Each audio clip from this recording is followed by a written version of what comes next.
try to speak slowly. If you have questions, please ask. If it's not clear, please don't hesitate to ask. I'm very happy to be here. I've been here before to Lisbon. Usually I go to Porto, but I've come here twice, I think, or 3 times, and I'm happy to be back. The subject today is what is Zen, and this is a subject that cannot really be addressed in this kind of situation. No words can tell you what Zen is. No ideas will tell you what Zen is. But we've decided that it's better to give people an approximate explanation and then allow them to experience it themselves than to not do anything at all. I say we, I manifest a lineage that goes back 2,500 years to this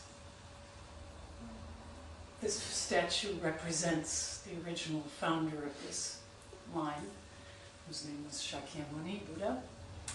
And these teachings that I practice and that I teach and that I share with people have been transmitted from him to someone else, to someone else, to someone else, down through 84 generations to me. So I represent this lineage. I also happen to be a person, a human being, like all of us, with the characteristics. I'm a woman, I come from America, I live in France, I have children, all of these very human characteristics. That is how Zen manifests itself at this moment where we are. It's manifesting right now like this. It's nothing special. It's everything just as it is. That's why it can't really be explained, because what is there to explain about life, about this moment? Any explanation will not be it. Any explanation of, I often give the example of drinking water.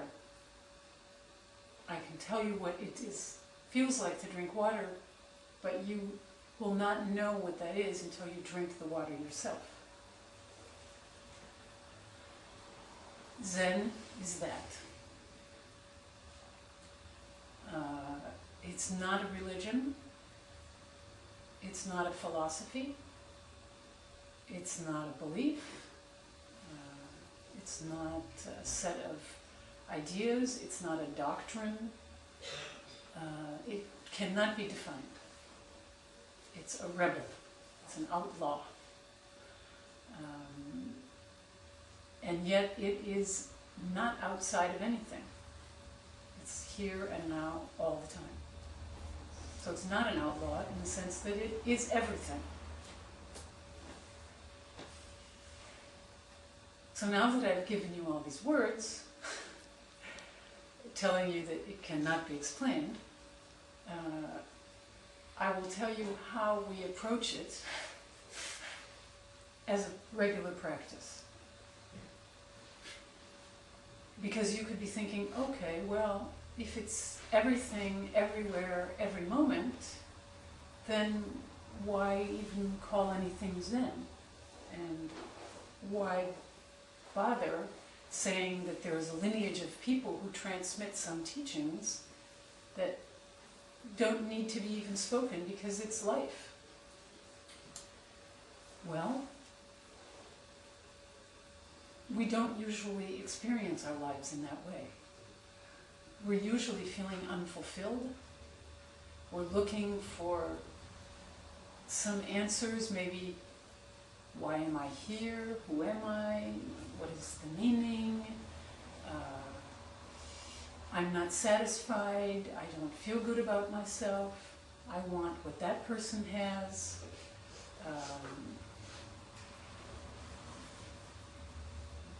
I'm not feeling happy with my life. My mind is going crazy. All sorts of things like this. So we come and look for an answer, and often we come to a tradition like Zen,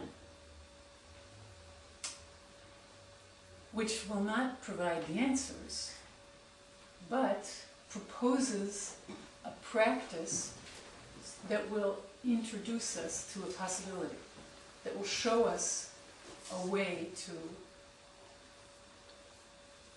have an experience of who I am, have an experience of what this life is, taste the water, taste this moment, not look elsewhere for the answers. We often in Zen say, turn the light here. Instead of looking out, look in. So it's a very basic practice, Zen practice. Very, very simple. It's a branch of Buddhism that comes from first China and then Japan. And the aesthetics are very Japanese. Although in the West it's changing now. But when I say the aesthetics, I mean the forms, very simple colors. This happens to be Tibetan, this altar, but so this would not be traditional Zen. But on the other hand, anything is Zen, so it's okay. This is also Zen. But when I say traditional, it's not the Japanese version of it, precisely. The practice, however, remains simple. It's essentially just sitting down and allowing things to be. Not looking for anything in particular, not striving for some special state, not attempting to quiet my mind, to stop thinking, not trying to feel good or peaceful even. We may come with all of these ideas. We have this sort of popular image of Zen as being peace. Sometimes. Sometimes it looks like that, sometimes it doesn't. But the true peace is being, when I'm angry, I'm angry. When I'm happy, I'm happy. When I'm hungry, I eat. When I'm tired, I sleep. That's the true peace. It's the peace of not struggling for something else. So when we sit down and do this practice, that's what it is, not struggling for something else. I'm just sitting here. It's not easy to do because we're so accustomed to doing something else. We're out there walking fast, trying to get to the bus stop, eating quickly to get somewhere else, trying to eat food quickly so that we can have more, even if we don't really need it. Working in order to earn a lot of money or status, or trying to seduce someone, trying to give an image of myself as being someone special. We're always busy with things. So when we sit down in this practice, we say, okay, that's how I usually function. Right now, I'm just sitting here. Whatever the thoughts are that come up, I let them come up. whatever the feeling is. I'm not comfortable. I don't understand this. This is boring. I'm tired. Whatever. We just allow it to arise and fall. It's very unusual to do this in our lives. If you sit and think, when do you actually do this?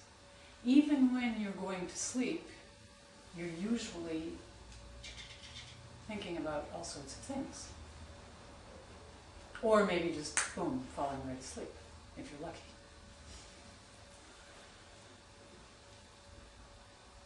But even then, you have this intention of falling asleep. Whereas when we sit down on the cushion, we don't even have that intention. We're not intending anything in particular, just to be here. But it's not easy.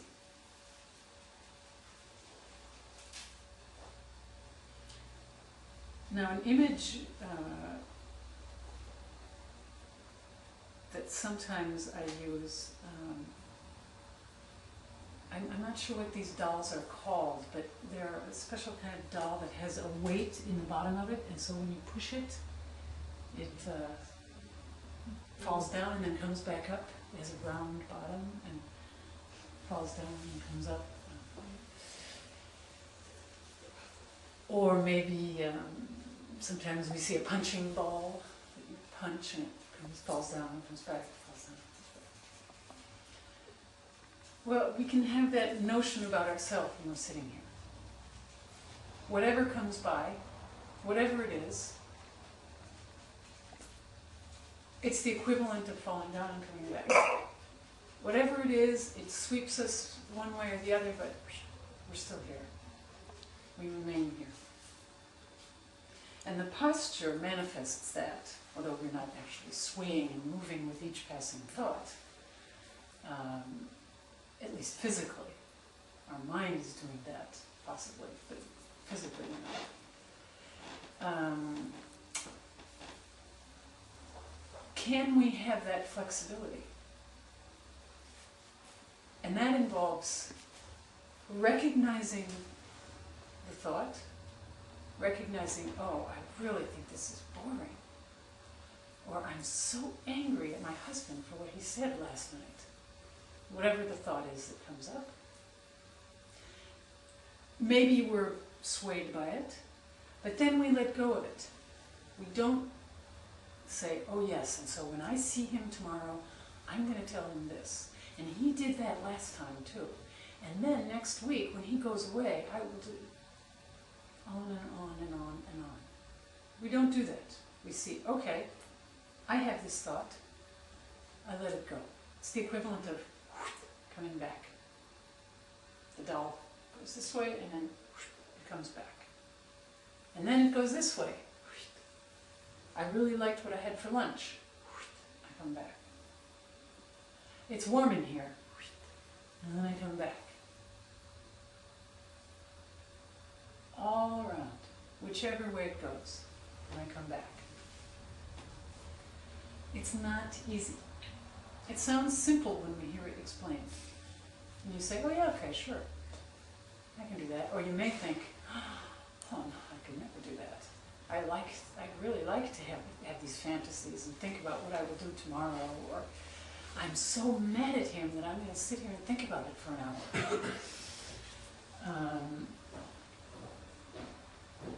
Or I'm really intrigued by this person sitting in front of me, and I really want to know who he is. I wonder what he does.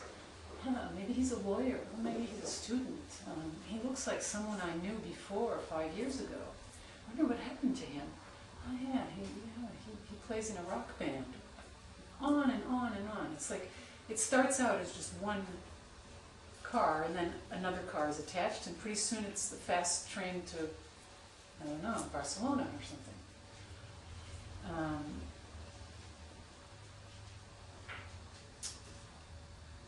The natural function of our mind is to think. Like the natural function of our eyes is to see. The natural function of our nose is to smell. So it's not about stopping the thoughts. There's nothing wrong with the thoughts. In fact, thoughts are wonderful.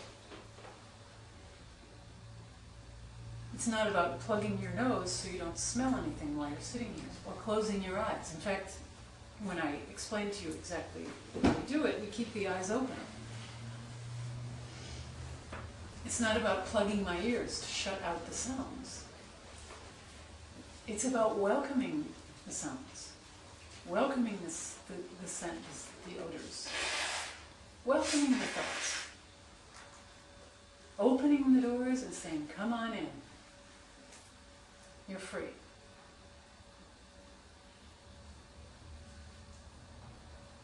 Because usually what happens is we close the doors, we create boxes, and we say, these thoughts I like, these sounds I like, these I don't like, these I don't like, and then we're in trouble because we're constantly trying to keep things in place. And things don't stay in place. Things are wild. This is a wild world. Our minds are wild. That's the beauty of it. It doesn't mean that we can't have streets and houses and bank accounts and families and clothing and languages and paintings. Those are manifestations of us, of our beings. And that's beautiful. The problem is when we become attached to one or the other. When we say, oh, I only want blue paintings. I don't want red paintings. We might have that preference. But we can accept that red paintings have their value. And someone else maybe likes red paintings. Or there might be a moment when red paintings are more appropriate than blue paintings.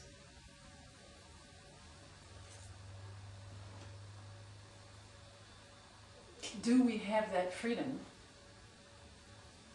like the doll, to go with it, whatever it is? Well, we do, actually. I ask you that, but in fact, the answer is yes. Every one of you has that freedom. You don't know it. You're not experiencing it, but you do. You have it. It's our essential, fundamental nature, is that freedom. It's the vastness of the sky. When we sit down and do this practice, we get a taste of that. And everyone at every moment has access to that. It's always there. But it's always changing, which is the tricky part. It's not fixed.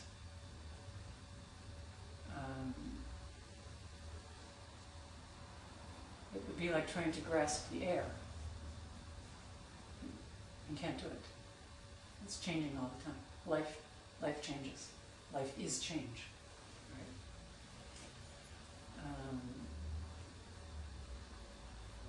So it's always available. It's changing all the time. And everyone, at any moment, has access to it.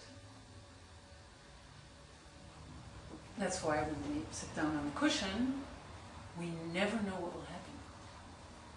We have no clue, no idea what thoughts will come up. We don't know how we will feel.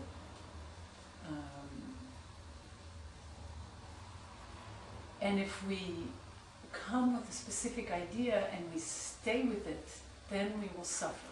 The suffering comes from that. A very concrete example, we came here today at about 12. We didn't know how many people were coming. We put the room in place thinking there were just a few people, and then we left. We went to have lunch. And when we came back, there were many more people than we thought. Now, if we had been stuck with our idea of how it should be, we would have been really frustrated. and angry and panicky, maybe even. What should we do? There's too many people. There's not too many people. It just means putting more chairs. That's all. There's no problem.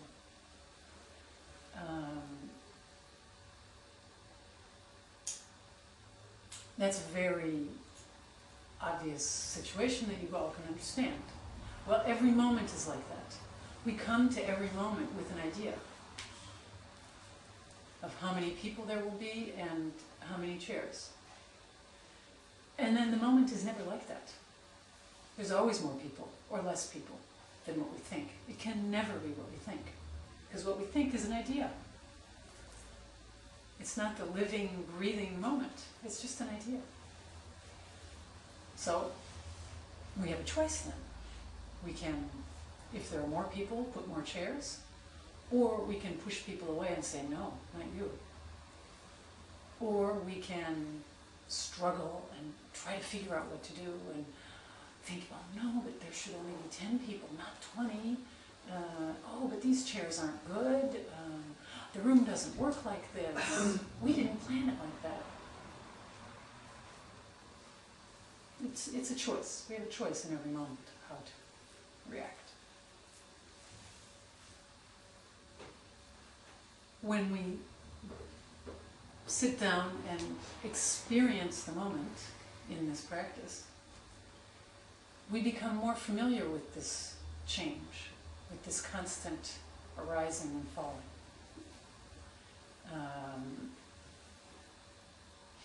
Most of us have no problem with looking at the sky and then seeing some clouds, and then 10 minutes later looking and the clouds are not the same. Most people don't have any problem with that. Well, it's the same with our mind. It's the same with our being. It changes like that. We have more problems with that. We want it to always look the same. But in fact, it's just like the sky. So it's always different. Which is the beauty of it. Anything's possible at any moment. Anything can happen and does happen at any moment.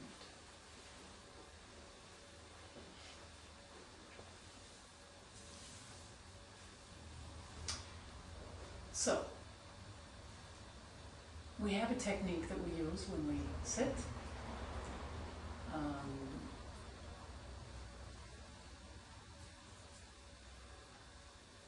Which is very simple, and it's interesting to try it. If you already have experience of some sort of technique, when we do the exercise, I recommend putting aside your whatever technique you already have and trying this to see what happens. If you've never done anything before, then put that aside. I've never done anything before, and try this. Whatever ideas you have about yourself, put them aside and try this.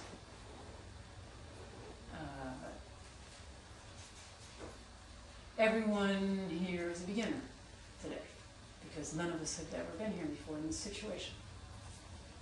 I've been in this room before, but not with you. Not today. Not at this moment. Hugo is here twice a week, but not with you. Not in this moment. So we're all beginners. The basic technique is one that helps us to keep our attention here in this moment, instead of thinking about tonight, or thinking about yesterday, or thinking about the pain in my knees, or what is this practice really about? Why am I here? Whatever thoughts are coming up, we come back to this basic technique. It doesn't mean we don't want the thoughts to be there, but what we want is to keep our attention here. So we create this sort of artificial structure in order to stay here. Structure is very helpful. If we didn't have the floor, we would be in trouble. We wouldn't have anything to stand on. Structure is helpful. The walls keep the building up. We could say, okay, we can live without a building, but it's convenient to have a building too. So I give you a structure. And the structure is a basic posture of your bottom stable and your knees stable, or if you're on a chair with bottom stable and your feet stable, back straight. If you need more cushions to sit higher, it can be helpful. You can also sit on your knees if that's more comfortable, with the cushion between your legs. Back should be straight, shoulders not too tight, not too loose. The head, I often give this example of, it's as if you were a puppet with a cord, so the cord is holding your head up a bit, pulling it up. The eyes are looking ahead about maybe a meter or so, not fixing on one point, but just resting your gaze there on the floor. If you close your eyes, you're shutting out part of your perception. You're closing out part of the world. And the idea is to be present to everything. Not just one little aspect of life, but to everything. Everything that's within your sphere of consciousness at this moment.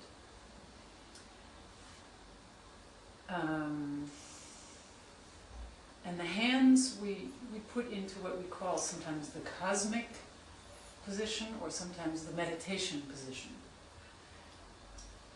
The right hand holds the left hand and the thumbs touch like this. Usually the right hand, the right side of the body is the active side. It's the masculine. It's the concrete, constructive, the side that deals with forms, usually. The left side is the passive, the feminine, the non-form, the receptive side. In this case, we reverse the roles. And the left side calms the right side. The thumbs touch, and this is, all of it is coming together right here. The whole practice almost is about this circle. It represents the unity, it represents the non-struggling, not trying to go anywhere. A circle, you don't go anywhere in a circle. You're already there. There's nowhere to go in a circle. It's all there.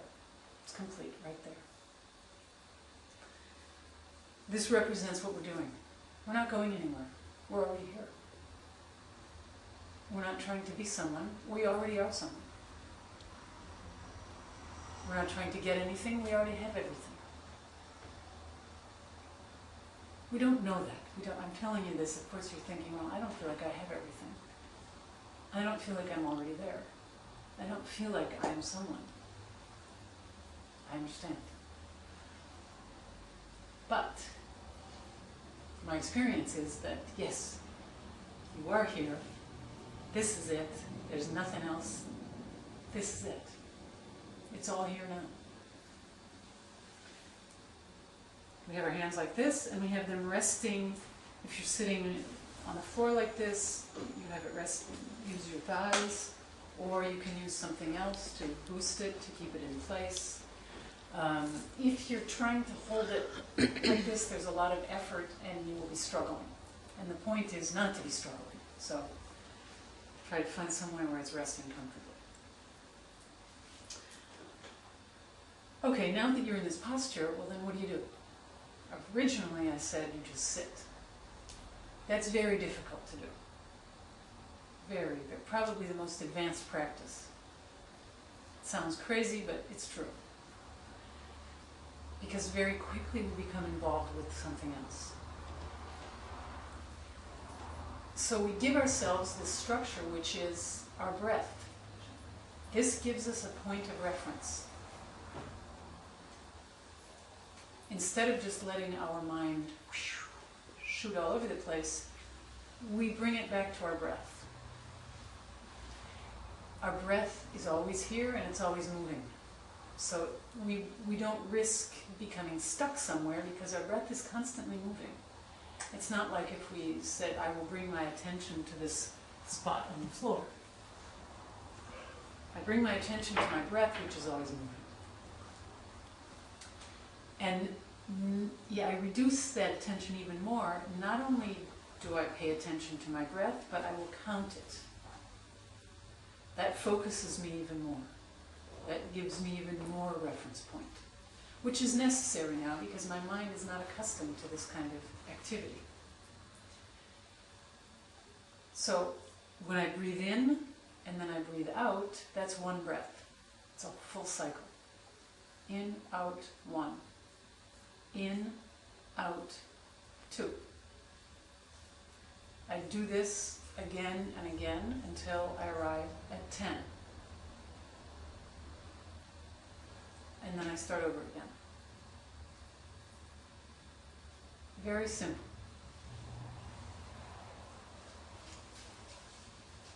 However, if while you are doing that, you forget what you're doing, you're thinking about something else, you just need to come back. When you realize that, come back. And you don't need to think, was I at 4 or 5 or 7? Come back to 0. Start again. Again and again and again.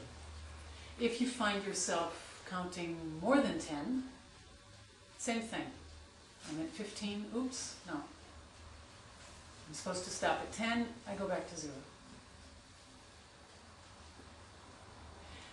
The idea is just to give your mind a focal point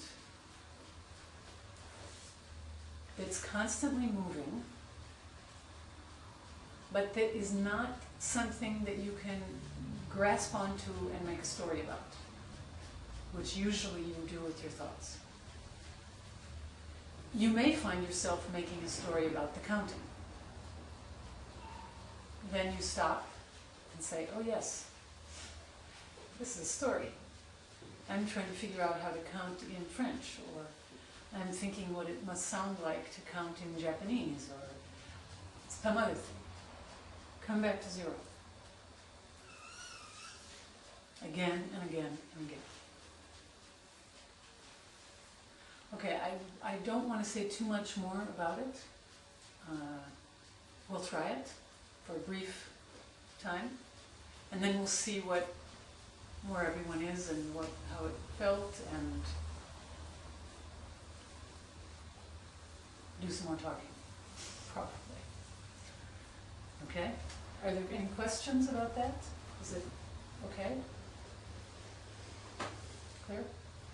Everyone has a more or less comfortable position?